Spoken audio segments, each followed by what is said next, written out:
Hello, hello, hello, everyone. I am Rosalind Brown of Your Wealth Guidance, where we help Black women create their financial independence map and identify the tools for success so you can live life on your own terms. Thank you so much for joining us today. Be sure to hit the subscribe button and turn on notifications so you never miss any of our future Money Mondays. Today we have Tamika Flowers, and she is a licensed clinical and social worker and financial educator who paid off $86,000 in debt. That was credit card debt, student loan debt, and so forth. She eliminated all debt, sold her house, and hasn't had a car loan for almost 8 years. Who do you know that's walked away from a divorce with an 800 plus credit score? It's all about mindset, making gutsy decisions, and taking chances. She did everything from work overtime to Uber Eats to Instacart to working two jobs, DoorDash, worked as an adjunct professor, and on and on and on. However, she didn't allow that adversity to stand in the way of her goal. Tamika's mom introduced her to credit cards at the age of 15 with no concept of limited spending or paying the full balance. And so she had her first Goldsmith's credit card at 15 and swiping away she went.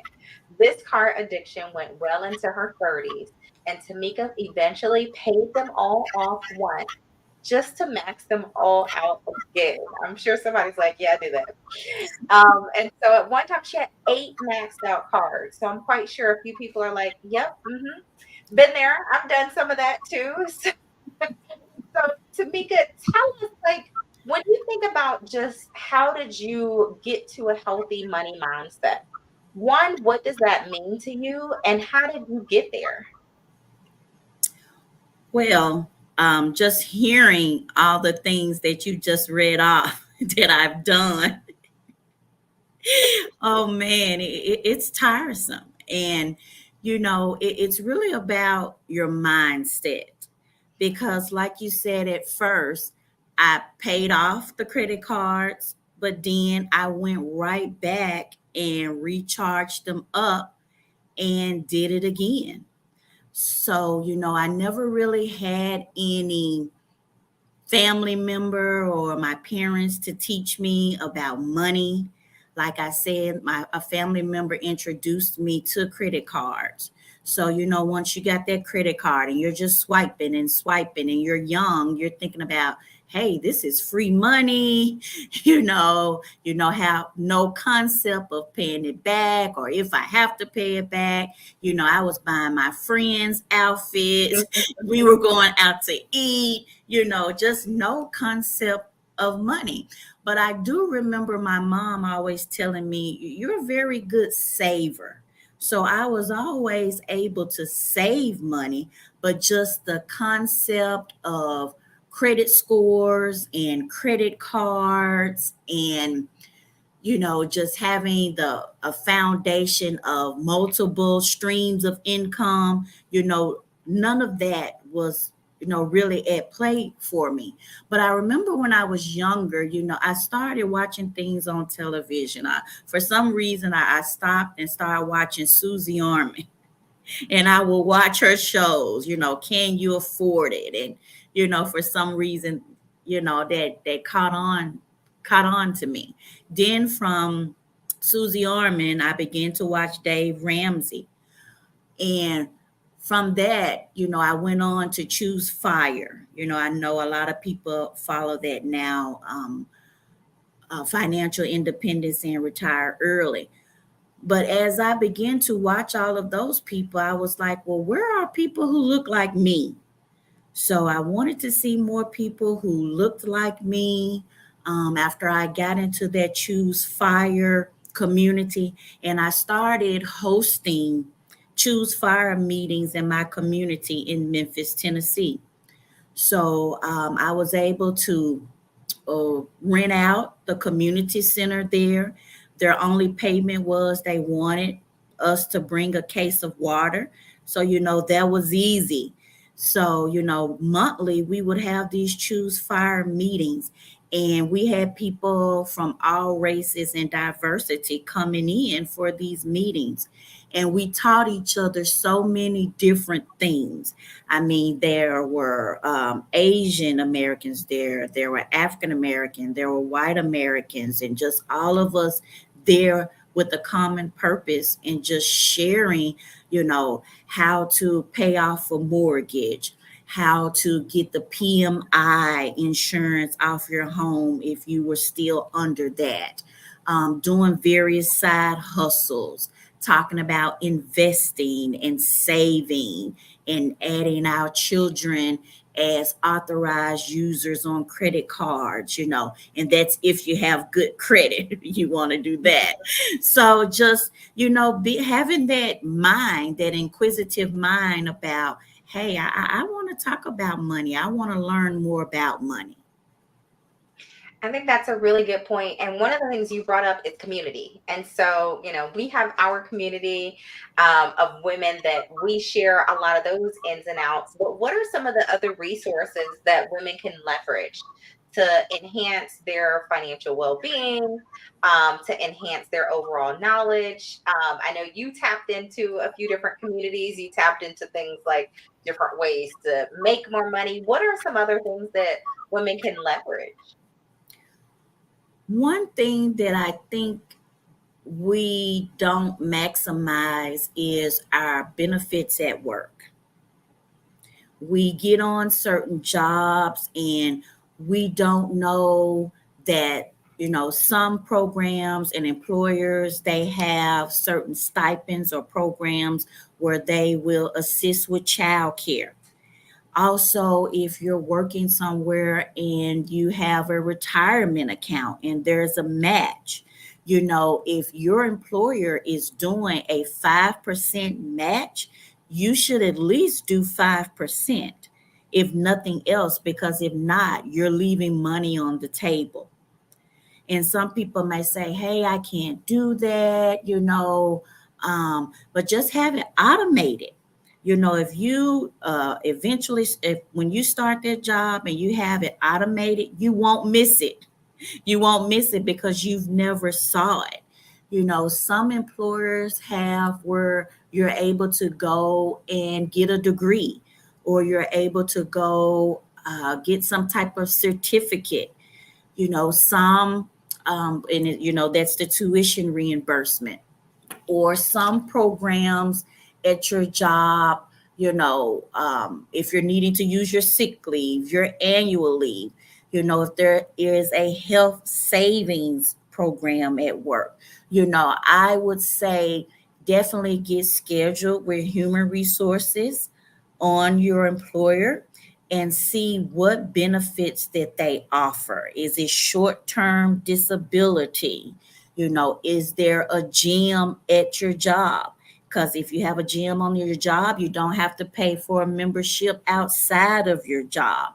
Is your job connected to a credit union? Just trying to maximize all type of benefits that you can at work. Are you able to work some days from home? Is it a hybrid job where you can work, 3 days home, 2 days in the office? They have places where you can carpool. You can go and park your car at the Walmart and drive in with the carpool. So that's saving money there. Just trying to find out what are those benefits at work.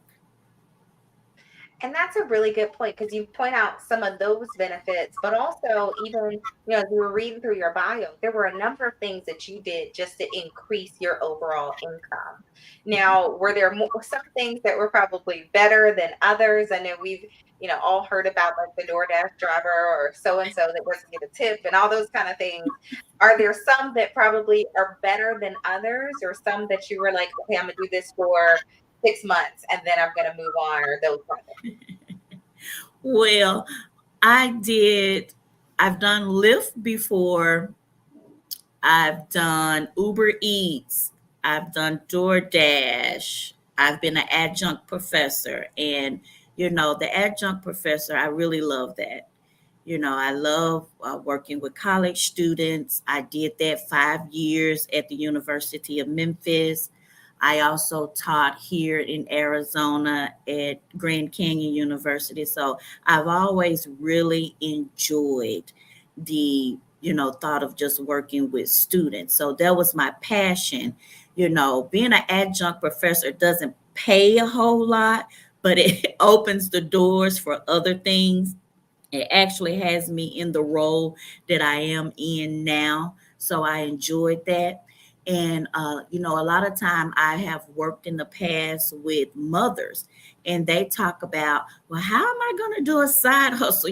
I have these children with me, you know, and my boys know they're much older now. They're 18 and 21, but they would go with me. They would go with me to do Uber Eats. They would go with me to do DoorDash. We would, they're not allowed to do Lyft, because when you're driving a passenger, they can't be in the car with you. And they would also be with me when I did Instacart. So, we would go in the grocery stores, and I would say, hey, Jalen, I need you to go down there and you pick up the ham and you go get the frozen pizza.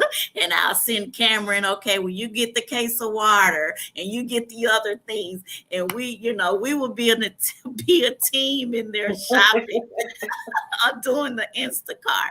So, yeah, they were. Now, I can't say that they were supposed to be with me, but it was a team. It was a team thing. But yeah, and I'm sure they'll remember that, for their memories. But we would go, pick up pizzas and pick up different stuff for the Uber Eats, and I'll have them take it up to the door. And so some people are, kind of thought it was cute, the kids coming up, and they would tip them even more, to see this kid bringing their food up.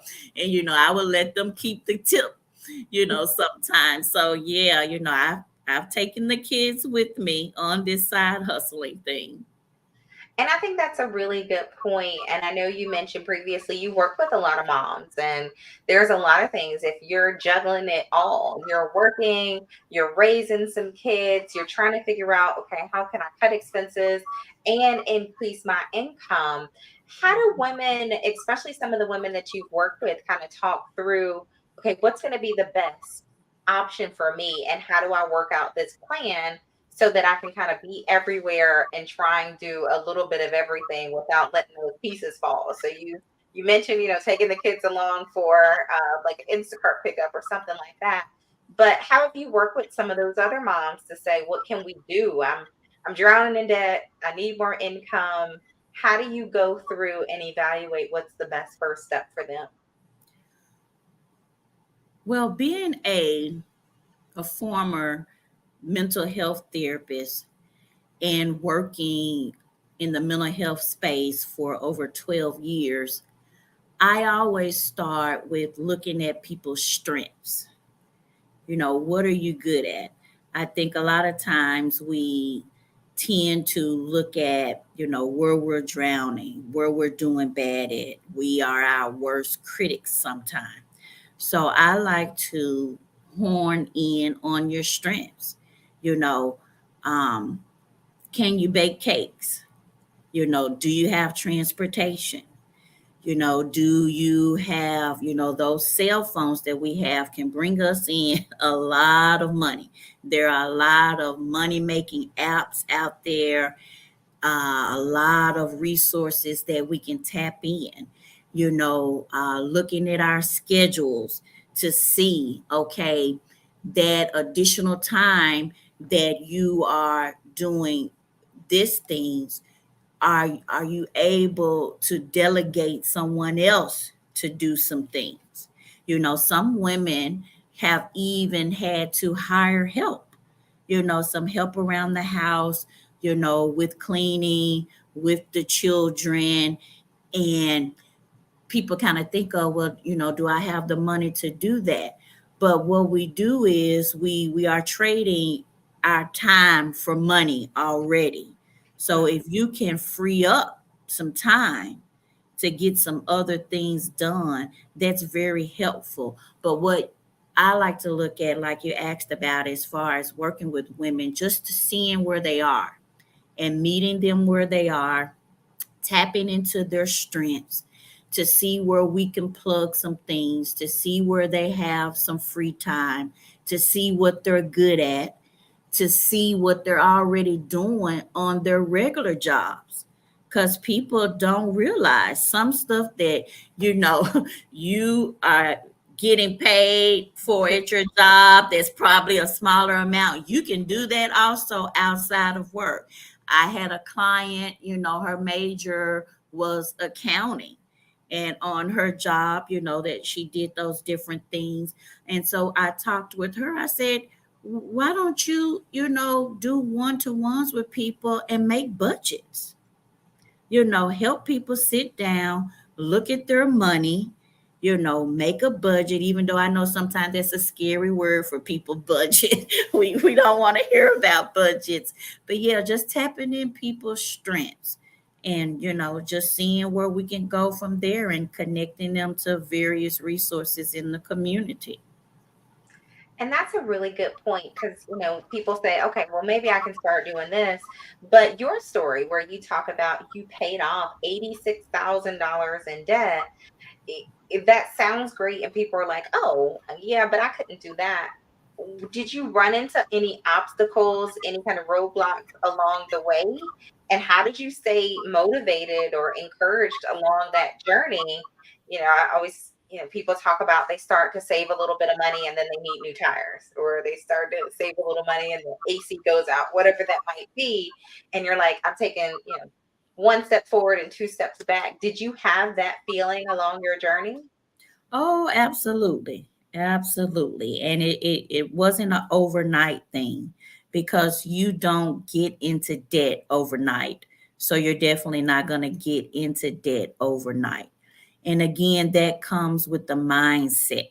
You know, if you're doing a side hustle and, you know, they do direct deposit, I did not allow that money to go in my regular bank account. I set up a totally different banking account for that specific money so I would not be tempted to bother it. So if I know that my direct deposit for my side hustle was going to hit on Friday, I would immediately go pay that credit card or immediately go and pay that student loan, you know, whatever debt it was that I was trying to eliminate, I would, you know, I wouldn't even look at the money. So I would not be tempted to mess with that money. I think that's a good point. And this is a good question. Someone says, along with that, what advice do you have for someone who is single, no children, and it seems the more money they make, the more they take out in taxes? Oh, yeah. Yeah, that's a big one. Now, I know that at some companies, or there's different things that you're able to do, like, you know, for the federal government, it's called a TSP. So if for a regular job, it'll be a 401. So if you're doing that 401 and the more you're putting into it, then that helps with that big tax break. Or some people have a Roth, but that won't help on the taxes because you know that they tax that beforehand, then you just get, you know, later on you'll get it before you know you already have the taxes. But trying to play, you know, with those numbers, definitely doing the 401 at your job. So, you know, that'll limit some taxes with your payroll. But yeah, it's definitely hard. You know, I have family members, they don't have any children, so they do big, you know, take a lot of taxes out. Or some people, if they know during the year that they'll end up owing back, they'll take a little money and they'll just put it to the side in case they're gonna owe the next year. So it can be little, you know, tricks that you can do. But yeah, you know, that's a hard one. It's a hard one. Yeah, and definitely, this is the time to talk to a tax person. And Hmm. I've talked about building your team a bunch of times, and you want to have a few people on your team, but you can't just look at taxes in January or February and say, dang, this is the time. This is the time where if you were going to make some changes and do some things, you still got a little bit of time in 2023 in order to make it happen. So I think that's Yeah. a really good question. And Mhm. we're thinking the same thing. It's like, goodness, I'm getting there, but I'm not actually getting where I want to be. So I think that's a really good point. Um, and I think this kind of goes kind of hand in hand because a lot of people don't do any type of financial planning at all. And so, you're making money and then you see later that, oh my gosh, I'm paying so much in taxes. And so, what are some of the areas that you work with in terms of overall financial planning? With financial planning, like I like to mention a lot, is for some reason money is taboo. People don't talk about money. They don't want to talk about money. I don't know if it's a cultural thing, if it's just embarrassment, or what it is that keeps a lot of people from talking about money. So, one of the first assignments that I do when working with someone is getting everything together: bank statements, your credit score, your credit report, looking at what's coming in, all sources of income, what's going out, you know, getting comfortable with checking your money every day. They have so many resources where you're just able to log into your banking information and look at that, catch things. Well, what's going on with my account? Where did that $40 come from?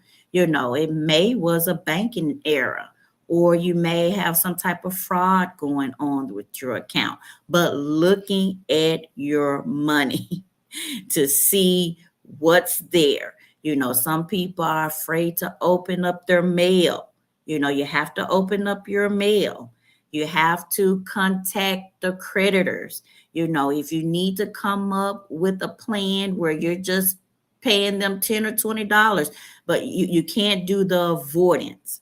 You have to look at the money. And if it's someone else in the household with you, then you all can have a money date. Both of you all need to be on the same page about the money, where you're trying to get to, and having a financial goal. So that's the first thing, talking about it, putting your eye on your bank statement, on your accounts, knowing about your money, and then setting some specific goals on where you want to get to. Are you trying to have a down payment for a home, or down payment on a car? Are you trying to, get a 529 plan to help your children with college when it's that time? Or are you trying to take a vacation? But you have, with everything, I feel you have to have some type of goals, and you have to know where you are and where you're going. And that's a really good point as you're talking about kind of strategizing within the household. How did you help? Because, of course, you got some of your money habits from your mom. How did you help that next generation? So, making sure that the money lessons that you passed to your sons were different than some of the money lessons that you grew up with. Oh, they get tired of mama talking about money. When we would ride in the car, I was always listening to some type of audio book about money. I was always playing some type of podcast. I took them early to get them bank accounts, and we sat down with the people at the bank, and they explained the process to them. Their account was linked to mine, and the people there at the bank said, well, if you get an overdraft, it's not going to come out of mom's account. We're just, they're just going to stop your account. So, I've sat down with them and showed them how to write a paper check, even though, people hardly write checks now, but I still wanted them to know that. I've gotten them to the table with me and said, hey, we're paying the mortgage or we're paying the rent, and we have so much this month to eat out with. And, even with the holidays coming up, I would talk to them all the time about, you know, you all get stuff all year.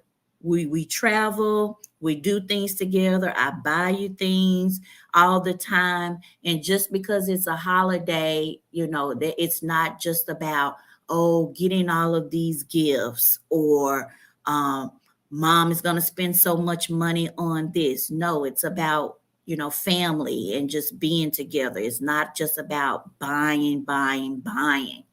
And again, as a mental health professional, it's something really dear to my heart about that, because when I was working in the mental health field, I actually had a client who committed suicide around Christmas Oh, wow. because they were not able to buy gifts for their family. Oh my goodness. Oh, that's horrible. Yeah. And I think, yeah, people don't even connect the two so often, but money stress is probably some of the larger or most impactful stress that people will have, and especially this time of year. You think about what people just spent to put food on the table for a family dinner, and then to kind of turn around and then also, you know, head to the mall and buy all these things for your kids and so forth. So I think that's a good point.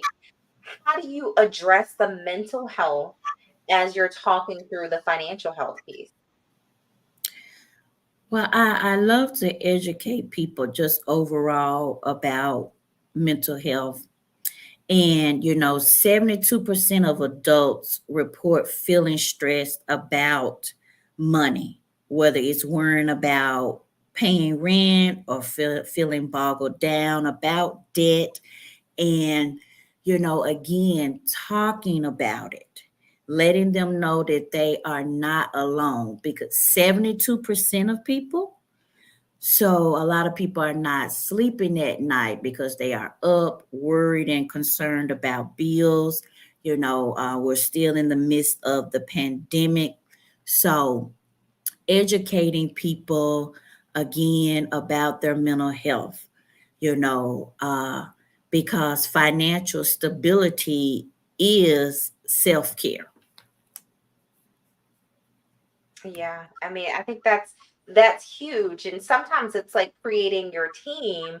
What are some of the people that either you've looked up to or use as motivation? I know you named a few people as you were kind of starting your journey. But who are some of the people, maybe even in your just direct circle, that have really helped you stay on track? Again, when I started following the Choose Fire movement, I had to kind of go in and pull some of those people out of that community, because sometimes, your family don't want to talk about money. You have friends who don't want to talk about money. They want to go to happy hour, they want to go shop, they want to go do some other things. So you have to find people that are on the same journey as you. So that's why I had to spend a lot of time, reading different books, listening to audio books, and listening to podcasts.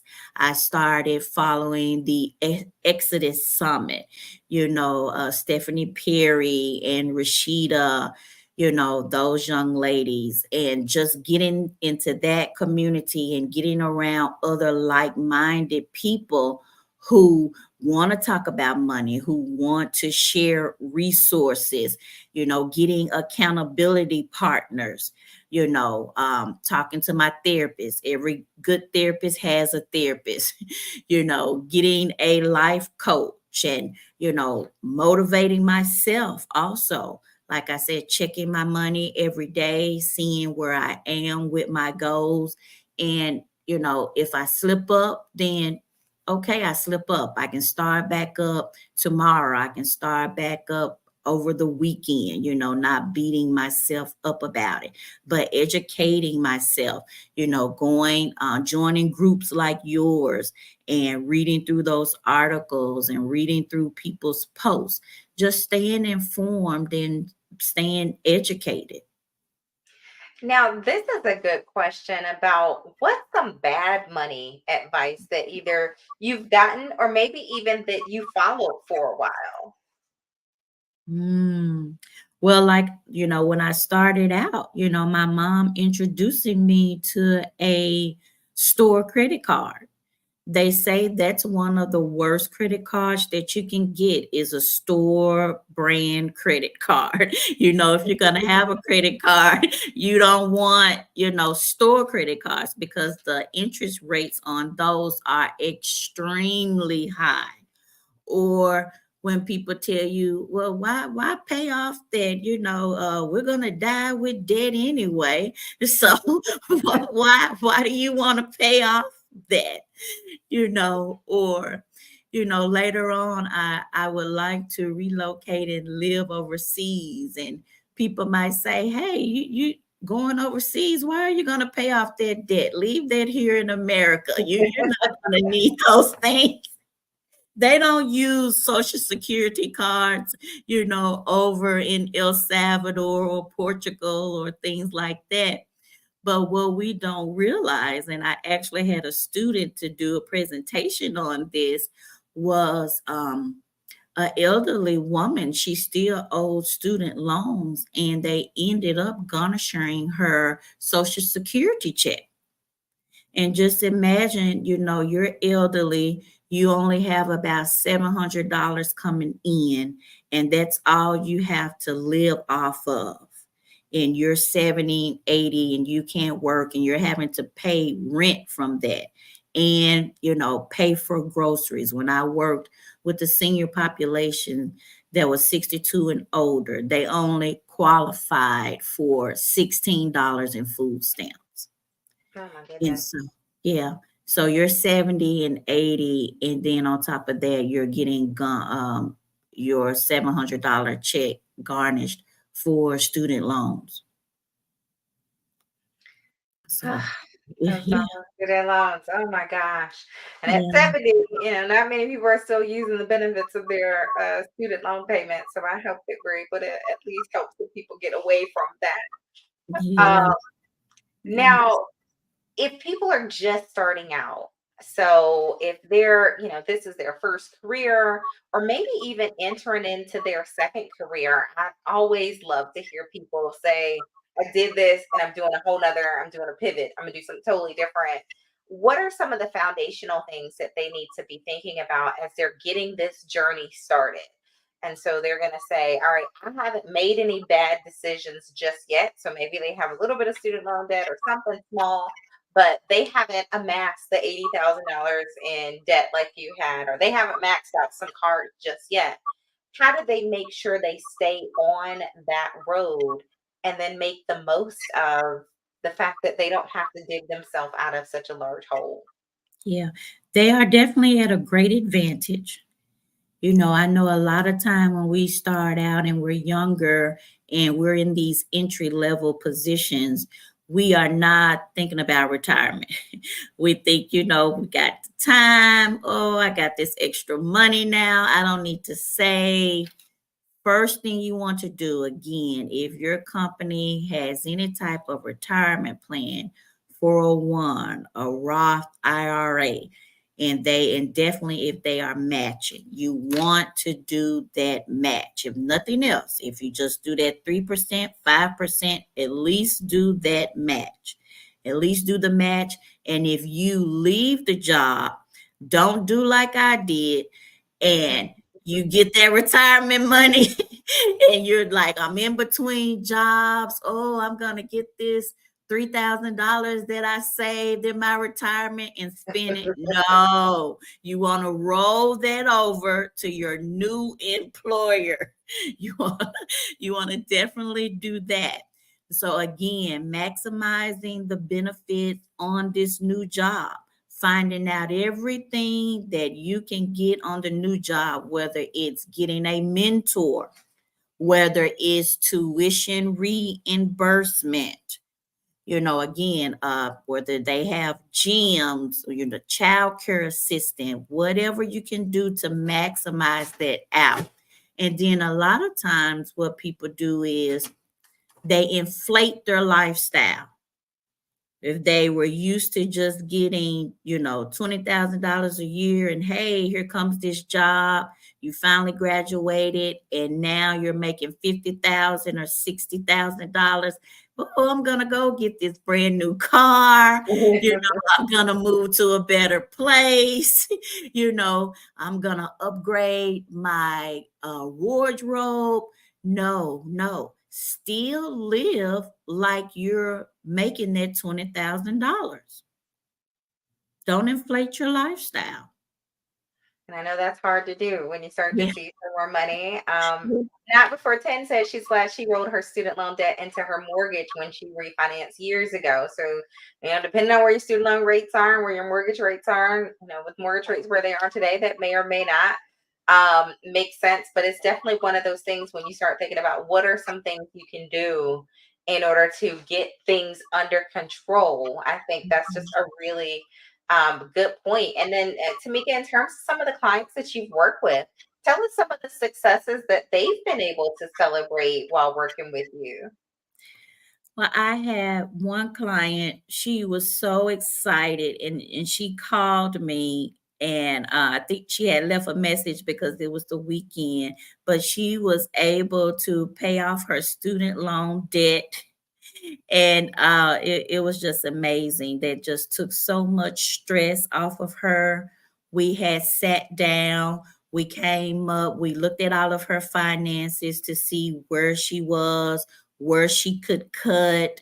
Did she need to have some additional income coming in? But also, she qualified for the what is it called with the student, the where they you do the 10 years, you Oh, pay. the forgiveness. Yeah. The Yeah, the public service forgiveness. Yeah. And she qualified for that. Sometimes all of that paperwork can be a little cumbersome, not able to understand it. But we were able to, sit down and pull what forms she needed from the site. And she had worked for the state for a while. So they were able to go back and give her credit for the year she had been working for the state. So just again, knowing your resources. A lot of people don't know resources that's out there. There's resources if you're trying to start a business, if you need some assistance on paying off student loans, if you're needing help with getting your medication. And with my field, being a social worker, that's what we do. We find out about resources. We connect people to different things. We walk you through that process and not just leave you out there hanging. Because it's information out there. It's just, sometimes the language, or just get into the website, or just how to know things. But sometimes if you're so frustrated, or you're depressed, or you're anxious, your mind is not there. You don't know where to go. You need that guidance. I think that's a really good point because sometimes it's like not even knowing where to start, like where to go, where do I get this information? How do I even get started? And some people feel like they're drowning. Mhm. That feeling of I'll just always be in this situation. Have you had to address? And I think this is as we get so close to the end of the year, we're just a few short weeks away from people making all the New Year's resolutions and so forth. What are some of the things that you're doing to help people either get into the mindset where they see this as something that they can accomplish? And then how are you also keeping people motivated along that journey? Yeah, yeah. It's hard, you know. Again, it's the mindset. And I'm a strong believer in, if I am working with you and I'm showing you how to do something, then I need to be doing it as well. So a lot of people have, uh, gotten into my inbox or reached out to me and say, hey, I just see your journey. I see, you moved to another state after a divorce, or I see the process that you did when you lost weight and how you've gotten out of debt and how you've paid off your student loans, and how can I do this?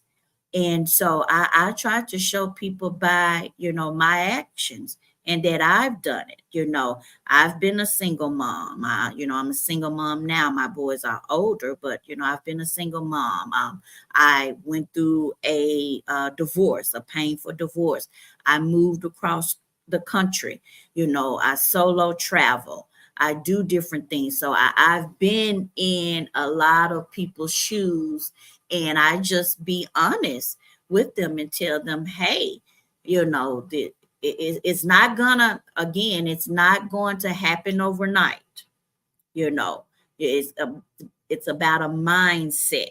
It's about getting up and making the choice every day. You have to choose it every day. Yes, do I want to go out, and spend money on food, eating out? Yes. Yes, I do. But sometimes I say, you know what, don't order that Uber Eats. Go in the kitchen, cook you something. You got something to take down. You got the food in there. It's about baby steps. So the more that you take those baby steps every day, it will lead to our bigger picture. Now, how do you treat yourself? I always, sometimes you have a good week, you close a big deal, you pay off a credit card, you like, I gotta treat myself. So you treat yourself. Some folks are like, I need a new purse, need some new shoes. How do you treat yourself after a long week or some success, whatever it might be? What do you do to treat yourself? Well, my main big thing is travel. I love to travel. I just left an amazing trip from El Salvador, a women's retreat, and I used that to charge myself up. My 18-year-old, he's still here with me, and we laugh, and he wills like today. I said, okay, I need you away. I'm doing a live today. And he was like, well, Mama, you think we can go out to eat tonight? I said, we'll see. We'll see. So so yes, I still treat myself. I will buy the cookie, I'll buy the cupcake, I'll buy the trip, because we just don't know how long, we'll be here, what's coming down the pipe. You don't have to overindulge, but it's okay to treat yourself, and it doesn't have to be, anything major. I'm off on Fridays, so Fridays are my self-care day, and I do, what I want. I might take myself out on a date. uh I might go have some brunch. I might have a massage. I have a dog, Phoenix. He's 18 months. I just, he's my love. And he makes me get up. I have to walk him, take him to the dog park. So, I try to find simple things in life to bring joy. And you are better able to enjoy those things when you have your mental health managed, when you have some financial stability. You're able to enjoy life more because you're not stressed about all those things. You're able to sleep at night. Oh, I think that's a really good point. And then to piggyback on that, what does financial independence mean for you? I know you've been a part of the fire movement. What does that vision look like for you? So, is that 2 years, 10 years? What is that? And then what does it look like? So when you get there, you'll be like, am I sitting on a farm, on a beach? Like, what does that look like for you? It's going to look like me getting up every day doing what I want to do when I want to do it. So financially free, time freedom, not just, I have to be at a certain place at a certain time. If I want to sleep in, I can sleep in. If I want to go travel, if I just want to go to the beach and sit by the beach, if I want to teach a class here and there, if I want to go take a class, if I want to go do Pilates, if I want to meet up with my friends and do brunch, or if me and Phoenix want to take a nap, Mhm. not being confined to someone else's schedule. It'll look like me doing what I want to do when I want to do it. And I don't think anybody is going to say, no, that's not what I want to do. That's not on my agenda for later. So that sounds like something a lot of people can say, yes, I can agree with that too. Now, Tamika, if people are saying, I love what she's saying, I want to learn more, maybe they want to work with you, how do people get in contact with you and how would they be able to work with you more? Well, I do have a workshop that's coming up. It's on Eventbrite. It's December the 9th, and it's at 1 p.m. and it will be for 90 minutes. It's called Financial Wealth is Self-Care. Right now, it's on a great deal, Black Friday deal. So the pricing is low. However, December 1st, the pricing will go up for that. Or they can also reach out to gutsyblackgirl.com. It has the event tab on there, so they can click on that and it'll take them directly to the workshop. I will also do another workshop in the next year, maybe February, to add on to this first workshop. And then in April, I'm going to have a self care retreat here in Phoenix. It'll include lodging, and also it will include 3 meals. I'm really looking forward to that. It's at the Renewal Center. It's a beautiful location. Now, what are going to be some of the things you're going to address in the upcoming workshop?